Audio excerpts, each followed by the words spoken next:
Arriscar a própria vida para fugir à guerra. Foi isso que colocaram em jogo só no ano passado 330 mil pessoas que procuraram asilo na Europa. Apenas um quarto delas encontrou proteção.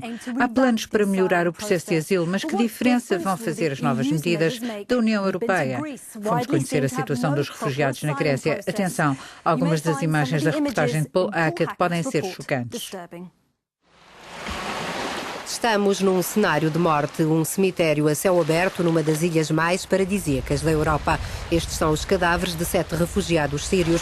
Afogaram-se ao longo da costa da mítica ilha de Lesbos, em março, quando tentavam chegar à Grécia a partir da Turquia. Para aqueles que conseguem chegar a Lesbos, o futuro ainda assim está longe de ser risonho. O sistema grego de apoio aos refugiados está um caos e não consegue fazer face ao galopante número dos que aqui chegam.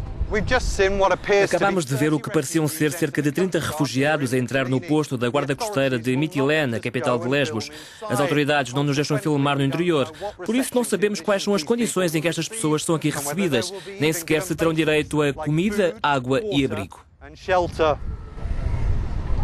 Falámos com alguns jovens afegãos detidos pela Guarda Costeira grega. Contam-nos que estiveram em greve de fome, porque as autoridades nada fizeram por eles desde que chegaram. Estamos aqui há 35 dias. Não nos perguntaram por nós nem pela nossa situação.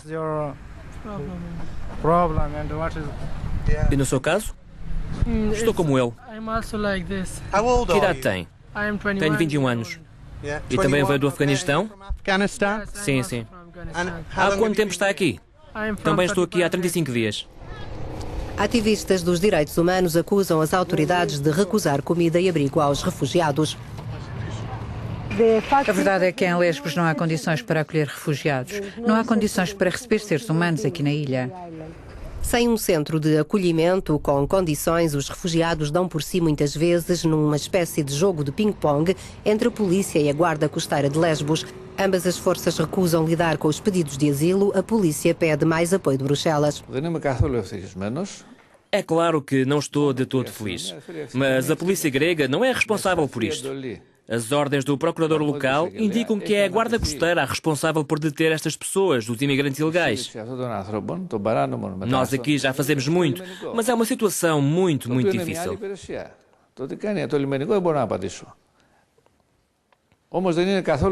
É preciso sublinhar que nós precisamos aqui de mais ajuda por parte da União Europeia. O número de pessoas apanhadas pela Grécia no mar aumentou 1000% no último ano. Isso deve-se sobretudo ao maior controlo das fronteiras terrestres entre a Grécia e a Turquia. Tem de haver mudanças radicais na Grécia. É preciso começar do zero ou até de abaixo do zero. Quer dizer, aqui não existe nenhum sistema de asilo para refugiados. Nada. As autoridades dizem estar planeado para este ano um novo centro para os refugiados na ilha de Lesbos, mas não sabem quando estará pronto e a funcionar este novo centro. Para debater o Sistema Europeu Comum de Asilo, temos connosco a Comissária Europeia para os Assuntos Internos, Cecilia Malmström, e o antigo Secretário de Estado britânico, Charles Clarke, que se mantêm a par dos problemas da migração e dos refugiados. Obrigado a ambos por se juntarem a nós. Comissária, sente-se envergonhada com o que se passa na Grécia? É claro que não é bom para a Europa receber pessoas nestas condições. Eu também já estive na Grécia muitas vezes e testemunhei o sofrimento das pessoas e a incapacidade da sociedade grega para lidar com esta afluência. Não devíamos, como é óbvio, ter condições destas na Europa. Isto está a acontecer à sua frente. Crianças, famílias, vítimas de tortura estão a ser detidas por mais de 18 meses em condições miseráveis. Não há nada que a União Europeia possa fazer. Nós fazemos muito, financiamos toda a construção do sistema. Estamos a ajudar as autoridades gregas a edificar um plano, a construir um sistema de asilo, porque isso nunca existiu, e ainda um sistema de controle de fronteiras. Estamos a dar formação aos guardas fronteiriços e a dar assistência humanitária. Toda a Europa está ali representada, seja através da ajuda monetária, seja da assistência, também através de diversas agências internacionais. Por isso estamos a fazer muito. É claro que a última palavra pertence à Grécia. Se a responsabilidade é da Grécia, estará então a Grécia a criar este problema de propósito? É que isto já dura há vários anos. Este é um problema estrutural no sistema de asilo grego. Há demasiados problemas graves. A atitude demonstrada na reportagem pelo oficial da polícia grega é, infelizmente, a de simplesmente limpar a água do capote. Não é bonito dizer-se que não é connosco, porque é melhor que seja de outro qualquer. A Grécia tem de assumir as responsabilidades. Neste momento, a Grécia pode pedir qualquer apoio à União Europeia. Mas o ponto de partida tem de ser o bom funcionamento do sistema grego. O mais importante é chegar-se a uma rápida decisão em cada pedido de asilo. A demora que foi aqui referida é completamente inaceitável. São precisas decisões rápidas e eficazes no que toca a quem tem direito a asilo e a quem não tem. Bem, se a Grécia não está a assumir a responsabilidade, e claramente não está, porque isto dura há vários anos, então não está a controlar devidamente as fronteiras. Podem os gregos ser expulsos do espaço Schengen? Pelo que sei, apesar do que me está a dizer, essa situação tem vindo a melhorar um pouco nos últimos meses. Mas a Grécia tem de enfrentar a questão de forma séria. E, pessoalmente, diria que, em último caso, se a Grécia não está preparada para assumir essa responsabilidade, deve então ser excluída do espaço Schengen. O sistema europeu comum de asilo vai ser aplicado em força em junho. Que diferença pode isso fazer para a Grécia? A curto prazo não faz diferença porque a Grécia teve de refazer tudo e o processo está em curso, mas a longo prazo pode fazer para a Grécia e para os refugiados em geral, porque o processo hoje em dia é um pouco como a lotaria. Com o novo sistema e as novas medidas vamos harmonizar as regras de acolhimento e os procedimentos administrativos, mas também os critérios de aceitação dos pedidos e por aí fora. O sistema vai ficar mais seguro, mais transparente e mais humano, e muito mais assente nos direitos fundamentais. O que está a acontecer na Grécia é também culpa da Europa, porque o país está acorrentado pela austeridade. Não podem empregar novos funcionários, os imigrantes e os refugiados não estão legalmente autorizados a sair da Grécia porque não conseguem formalizar os pedidos de asilo no país. O sistema está em falência. O sistema europeu está a falhar e fez com que a tarefa da Grécia se tornasse quase impossível. Sim e não. Concedemos algumas exceções à Grécia por causa da austeridade. Eles podem empregar algumas pessoas no sistema de asilo e os gregos estão a fazê-lo de forma a que os processos dos refugiados possam ser avaliados e o eventual asilo seja processado. 20 pessoas estão a ser avaliadas por semana. É muito pouco. Não digo que seja suficiente, mas estamos lentamente a montar o sistema. É óbvio que ainda há demasiado para fazer. Neste momento, porém, há uma clara falta de confiança na União Europeia, em especial quando se fala de fronteiras. Existem muitas divergências. É possível haver solidariedade na Europa para fazer com que isto funcione? Muito difícil. A imigração está no topo da agenda política, mas há medo do que podem fazer os nacionalistas. Alguns partidos de extrema-direita conseguiram inclusive chegar ao Parlamento dos respectivos países. As pessoas estão hesitantes em assumir riscos no que toca à imigração. Não querem ver o quadro todo, mas será muito mais arriscado não discutir o problema do que enfrentá-lo. O que as pessoas desejam para a Europa é um sistema bem gerido, em que as decisões corretas são tomadas de forma rápida. Vai levar aos tribunais de justiça europeus os países que não aderirem ao sistema comum de asilo?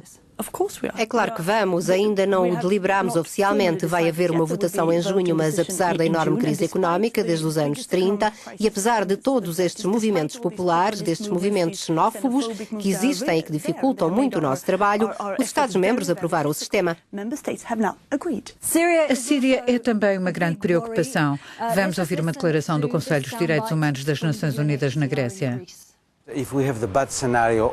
Se enfrentarmos o indesejado cenário de massivas migrações rumo à Europa de pessoas a fugir da Síria, o que eu espero que não aconteça, este é o momento para refletirmos sobre isto e não apenas quando ele acontecer. Será um pesadelo se a Europa não estiver preparada para isso.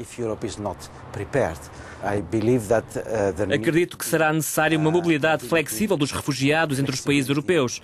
É uma questão que os Estados-membros têm de considerar hoje mesmo de forma séria, mesmo que as massivas migrações sejam uma mera hipótese e não apenas quando acontecerem. Aí já será tarde. Será muito tarde se não for feito já. Que ações concretas foram aplicadas? Estamos em constante diálogo com o Conselho dos Direitos Humanos de forma a acompanhar tudo o que está a acontecer no terreno. Para já, a maioria dos refugiados da Síria estão na região. De momento, são poucas as pessoas que vieram para a Europa. No início da reportagem vimos cadáveres de sírios a darem à costa na Grécia. Por isso há refugiados a procurar a Europa. Há pessoas a vir, sim, mas existem cerca de 2 milhões de refugiados sírios. Nem sequer 40 mil vieram para a Europa. E estes estão a receber cuidados, têm proteção. Os Estados-membros, em geral, mostram-se relutantes em aceitar requerentes de asilo. Pelo que percebi do ano passado, cerca de 5.500 refugiados foram admitidos na Europa, enquanto nos Estados Unidos foram cerca de 60 mil. Por que é que a Europa é tão reticente? Parece-me que existe alguma confusão com a expressão requerentes de asilo. A maioria dos cidadãos europeus percebe o tipo de situações que estamos a descrever, seja na Síria ou no Afeganistão. Há pessoas a fugir de forma genuína para salvar a própria vida e nós temos um dever para com esses refugiados. Os europeus, parece-me, estão receptivos a esse dever de proteção. Mas existem também muitos outros que se candidatam a asilo na Europa que não vêm dessas situações críticas e estão a usar os mesmos canais de uma forma que não é aceite pelo sistema de imigração controlado. In an otherwise controlled immigration system. Por fim, voltando à Síria, deve a Grécia ser ultrapassada na gestão deste problema, porque esperamos milhares a fugir para a Europa? Deve a Grécia ser ultrapassada apenas nesta questão? Não, se o fluxo de pessoas aumentar e a Grécia ficar sob grande pressão da Síria, é claro que vamos ter de discutir diferentes estratégias para ajudar e para os aliviar, mas para já há refugiados a rumarem para a Grécia, mas ainda não é a grande enchente. O que posso dizer é que me parece uma filosofia do desespero pensar que podemos tirar a Grécia do sistema. A melhor solução, de longe, é a Grécia resolver a questão e aplicar um sistema de asilo justo e eficiente. A questão depois é se a União Europeia disponibilizará a ajuda de que a Grécia precisa. Há um debate para se fazer sobre isso, mas com uma condição. O governo grego tem de assumir o controle do problema, porque esse, penso eu, é o problema que ainda subsiste. Muito obrigado por este debate. No ano passado, milhares de sírios chegaram à Grécia. Apenas 152 conseguiram candidatar-se a asilo. Apenas 2 deles receberam estatuto de refugiados e apenas a 2 deles foi garantido o asilo. O que pensa disto? Deve a Europa fazer mais para ajudar os refugiados e países como a Grécia? Dê-nos a sua opinião através das redes sociais. Nós, entretanto, regressamos no próximo mês.